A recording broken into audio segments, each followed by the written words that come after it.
Welcome to Faith in the Flesh. This is a summer adult education series at Westminster Presbyterian Church in downtown Minneapolis. My name is Matt Skinner. I am joined today by the Reverend Alanna Simone Tyler, who is, hello, good to have you here. Thanks. You are Associate Pastor for Justice and Mission at Westminster. Yes. And so presumably people watching this have seen you before, but probably not dug down deep into aspects of how you think theologically and spiritually, which is part of what we're doing in this series, is talking about how faith manifests itself in our daily life, sometimes without us even knowing it is, and sometimes through the work that we do to establish faith or to grow in faith. So looking forward to learning a lot more about you and learning from you about these things. It is an opportunity. That's a little scary, but exciting as well. There are no wrong answers here. Exactly. There might be dangerous answers, but there's no wrong ones. Yes, exactly. But let's start. Maybe to start off, can we talk a bit about how do you ground your faith? Are there things about God where you begin? Those are the foundation stones where you kind of take your bearings from, whether it's a conviction about who God is or something that's true about you and your life and your experience with God. Are there some stones there? There are some stones, and Matt, I cannot remember who assigned this project when I was at Luther Seminary, but we were invited to express our theological elephant, which was such a fun metaphor. And so your question about stones makes me think about my theological elephant, and in writing that project, I really got into it. The elephant's dexterous trunk that can go and seek and search and do all those things. And so my first core belief is that God is seeking us, that God knows where we are, God seeks us out. And for some, that may make them think that I am talking about a needy God, but it's not God's neediness, but God's love. Yeah. And so the seeking is one thing. And then I thought about those big legs of an elephant, and I have these big ideas about God. And so what are the kind of strong things there? And for me, it is that we serve and are known by a God who loves, a God who seeks to collaborate with the likes of us, a God who invites us to do justice, and a God who so that we can do all those other things, offers us hope. Yeah. So seeking, loving, collaborating, just, and hope. Yeah. So I love that image of seeking because there's so many biblical stories or examples of that, of individuals or parables and things. Exactly. I mean, this lost coin that you're tearing up your house to find, that's us. So that makes me wonder, or think of this then, that image of seeking. Does God seek us from out in front? Come on. Or is God from behind pushing or alongside, or is it always different? I mean, you know what I mean? I think it can be all of those things, Matt. I think when we need to be kind of wooed or encouraged, keep coming, you're going in the right direction, then that is very much a God who's out in front. And I am all right with the God who is gently pushing from the back as well. Yeah. When we're just stuck or dig down, a God who just, gently pushes. Most of our lives, though, I do believe it's the God who is alongside, who is kind of, God with us, kind of walking beside us. But then I like the idea that God shows up first to some places where I have to show up, where I might be afraid to go to those places, or I'm not sure what I will meet there. I very much like the idea, when I think about serving at Westminster, for us to know that we are not bringing God, that God definitely meets us there. So it's all, God is all able to do all of those things. Yeah. What about things like practices? I think there are things that you do in your own faith practice, whether those are formal things like prayer, fasting, worship. I mean, we can list the classic ones. Are there other Yes. things that you try to like build into your life as habits or regular things? Matt, there are. I'm so fortunate. I don't remember when, but my family introduced me to worship. So worship is definitely a part of my grounding and of my practice. That being in worship, and sometimes that's been in large congregations like Westminster, and sometimes it's been in small places. So worship is definitely an aspect of it, and all of the things that you do in community. So studying together, fellowship over the table, serving together, all of those things. And then in my life away from community, I have to have just that time where it's just me and God, and it could be that I am following some devotional reading. That's a part of my practice. The Westminster readings for the week are part of my practice. There are books that are not necessarily explicitly theological books, but that I really believe God speaks to me through, that are part of my practice, 2 of those in the morning. And I have a designated place. I'm fortunate to have a guest room with a beautiful little desk, and one of those little secretary desks, and I fold it down. And I have a notebook, usually about this size. And, what are the things? Yep, I knelt in prayer this morning, check. This devotional, and it was this text, and here's what stood out for me. So it's this kind of, there's something about writing it down where I think it stays with me for the rest of the day, so that no matter what unfolds in that day, and even if it doesn't come back to me explicitly, that morning has provided me with some direction, some sense. And I haven't always been a kind of write it down, but that was something that I started during the pandemic. I think time just got so weird, and so just this little $5 notebook, and being able to say, yep, I did this today. And I was looking, and it was like early on, it was like just a little. And then toward the end of the year, it's like, oh my goodness, there's like hardly any room on the pages. And can you read that tiny writing? And that to me was sort of like just trying to take in as many nourishing and grounding and helpful things as possible. So I do that. I have near me the beautiful books of prayers written by others. And so whether it's John O'Donohue's Book of Blessing, there's a little nook where I can pull that out. There's a Bible that I kind of keep at that place. And pens. And so I have everything I need kind of in that little desk, and a comfy chair.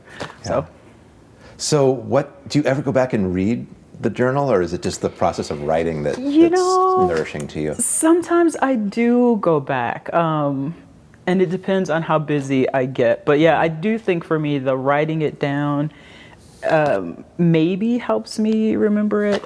Sometimes too, I should add this into that some of these entries are, I will read something that makes me think of a song, and thanks to these little computers that we carry in our purses or pockets, I can pull up a song. And so I might go back and what song did I listen to again? Or I also have started to do this really interesting thing where I wake up with a song in me, and so I'll put that down as the soundtrack for the day, soundtrack for the morning. Nice. For those songs. So I do go back, but not in a regular way. Sure. Do you think we grow in faith? Like, as you talked about some of these practices, like, and by grow, sometimes we use the word grow a lot, and the problem with that is people always grow taller, or they always grow older, or they always grow a certain direction, at least wider. Although, some of us fluctuate sometimes. There's all sorts of, but grow sometimes makes us imagine that we're on some steady trajectory, but how do you respond to that? The notion of growing in faith, or either not even getting better, but maybe getting more perceptive or learning. What's that mean to you? I hope it is that we are getting more perceptive and more trusting. And when I think about growing, Matt, I think about growing deeper.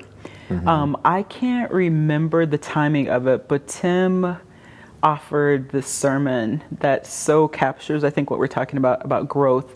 He had, I can't remember the flower, but he had flowers growing, and because he wasn't thinking about or looking closely at whatever it was that he put for fertilizer, the plants grew, but they didn't bloom. The flowers never came.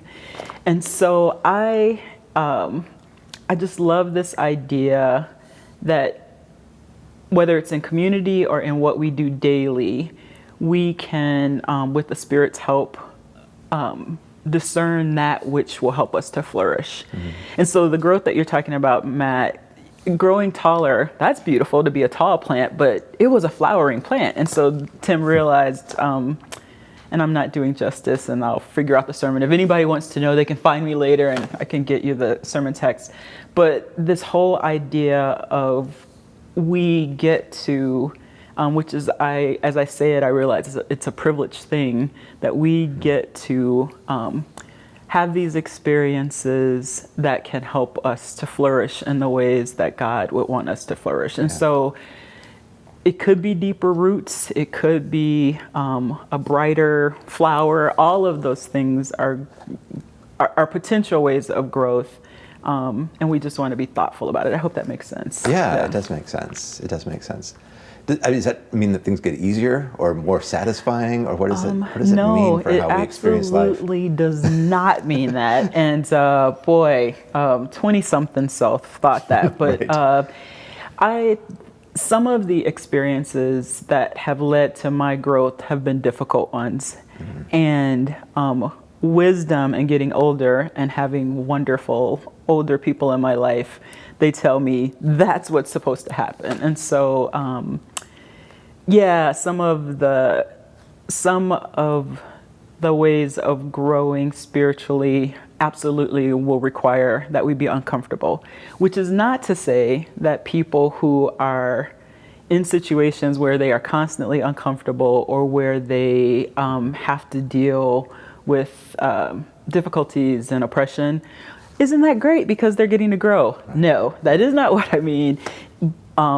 What I am saying is that I, being in community, having resources and the kinds of things that may come at me that are difficult, I can look to my faith. I can look to the communities that I'm a part of that help shape my faith to grow from those things. And again, those things can be painful. They can even be damaging. And growth can still come. Sure. Yeah.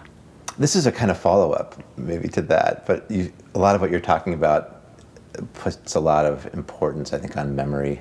Having written in the journal, talking about past times, but also talking about the wisdom of others in a community and what this looks like individually, something like a journal that's probably very personal and probably only you could even fully understand it, to read it, but then also in a community where you're constantly interacting with other people's histories and they hold memories that you might not have, and things like that.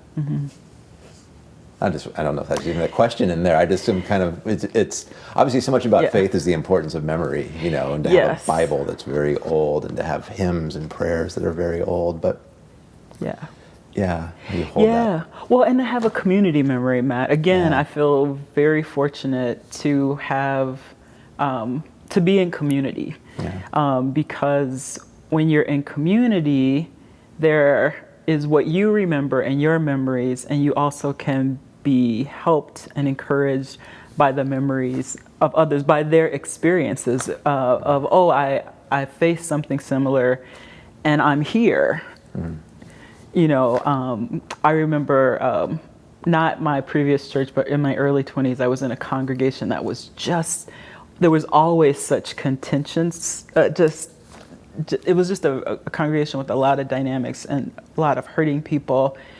And there were people who have been there forever. And I just remember this older deacon calling me, and actually in that tradition, they were deaconesses. And I remember her just calling me and just speaking courage, like, oh, this happens from time to time, but we're still here. And it helped because I was sort of like, I have never seen anything like this before in my life. But for her to say, and so she was credible. So yes, there's memory and this credible witness that came from this, little 5'1" amazing human being. So, yeah. Beautiful. Yeah. I want to go back to your desk also, because that caught my attention. Yeah. The little desk in your room. I don't know who it was, but I remember sometimes somebody telling me, have a certain chair that you pray in or a place that you pray in. I mean, have a set aside place. It just makes the question then is about place. Like, how does place figure in your spirituality? Whether it's that desk in a designated spot in your home, or also like geography as a whole, and like, are there holy places out there for you, or places you need to get to from time to time, or places that figure in your memory as a holy place? All of the above, Matt. There are places that I know that if I get to them, I will, some remembering will kick in that I don't even know about. And so that's how I feel about my morning spot, which I haven't had for a long time. It came about during the pandemic. Somebody was getting rid of this tiny little desk, and I thought, well, I could use a tiny little desk. And so have set that place up, and it's the first place where I stop in the morning after I kneel at the side of my bed. That's my first place that I stop. But I also feel really fortunate because I know that there are places that I can go back to where God has met me. So whether that is the congregation that I grew up in, or I can't go back to 10645 South Wallace because I'm sure that somebody lives there. So I cannot go back to that physical place, but I can go back in my memory to the bedroom that I shared with my beloved grandmother and the experiences that we had in there while my parents probably thought I was asleep, but we were in there enjoying each other's company. Sometimes she had me reading her Sunday school lesson or scriptures or whatever. I overheard her prayer language. I think about the places I've been fortunate to travel to be in the middle of Juba, South Sudan on a ridiculously hot day, surrounded by folks who I had just worshiped with. And this bottle of cold water comes that they have made possible, just the hospitality. That was so holy. If the water never came, just even being invited into their home and being offered a place of comfort was holy. The intersection, I would walk to grade school every day, and I would stop at this intersection and talk to Mrs. Watkins before I continued across the street to school. Twice a day. Wait, am I doing it right? Yes, there and back. That was holy. This adult who stops and cares and loves. And of course the congregation I grew up in. And so that is a place, again, if I can't even get there physically, I can get there by way of technology these days. Sure. Fortunate to have holy places. And I also am fortunate to have both the family that I grew up with and my found family. And when we're together, we create, kind of holiness and sacredness. And whether that's because we're playing a riotous game of chicken foot or because we are accompanying each other through something difficulty, we create that kind of, that holiness. So, yeah, which in some ways goes back to the whole issue of how do we grow alone or how do we grow corporately, and how some of those communities are fixed, like their families or something. People might come and go, but for the most, versus a congregation where there's a lot of in and out sometimes, and different people. So maybe a similar question is around emotions, and like how do emotions figure in your own sense of your spirituality? Some people, maybe mistakenly, maybe not, talk about how there should be a certain happiness, right, in Christian life, or a certain kind of intensity around issues of justice or not. I'm not so sure that those are the same for everybody, but like, are your emotions a decent barometer for you thinking about your spirituality, or are they something separate, or how do they guide you or distract you? I think they are a messenger. I think when an emotion rises in us, there's an opportunity to notice it. And then, at least on my best days, I hope I notice it. And then I go, if not in first order, I go quickly to or maybe even not quickly, honestly. Sometimes we just need for the emotions to unfold. But hopefully on my good days, I also say, okay, and what does my faith say about this thing? But I think the setting aside of emotion, the ignoring it or the requiring it, I mean, where we place it, I think we want to be careful and thoughtful about that. Yeah. And I just know for me, part of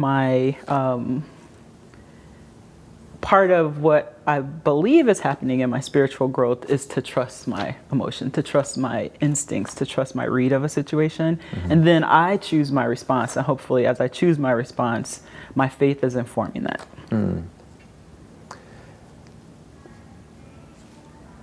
What does that look like for you when you're part of a community and your emotions might be counter or different? And this is different from like personality or mood, but you know what I mean? So I think of times when I've been in worship settings or other places and people might be kind of in a congratulatory or happy mood, and I'm thinking, something really horrible has happened recently, and I feel out of step here.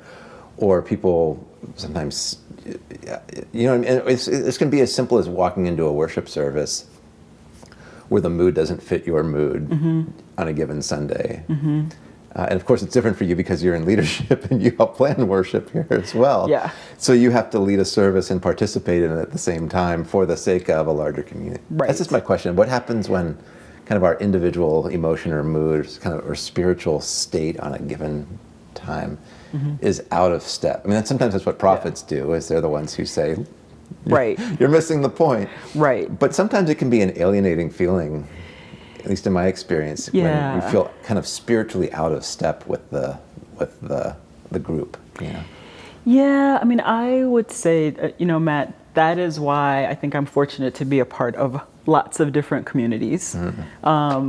And I would not want to have my emotions spoil something beautiful that's unfolding in a community. I also, though, trust that an emotion that may be counter is an honest emotion and at some point should be raised for that community to think about, was this really a celebratory moment for everyone, or was this really a high moment? So that's what I mean by, you know, we kind of trust our emotions too and what we can learn from them. And just try not to be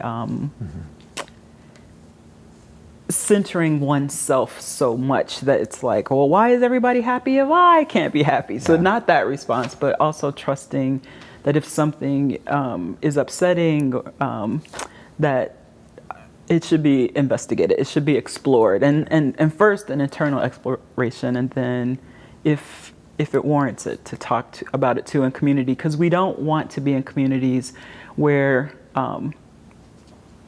all but a section are comfortable. I always like to think of like, can we all be mutually uncomfortable? You know, like that's the point to get to, is so we don't want the comfort of many to come at the expense of some. Yeah. So so that seems like it comes into play with your question about emotions. Sure.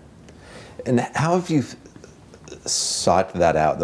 You talked about the multiple communities, and of course we're all parts of multiple communities. We don't always necessarily realize it, and some of those just happen to us. You move into a neighborhood, right? Or you're born into a family here. But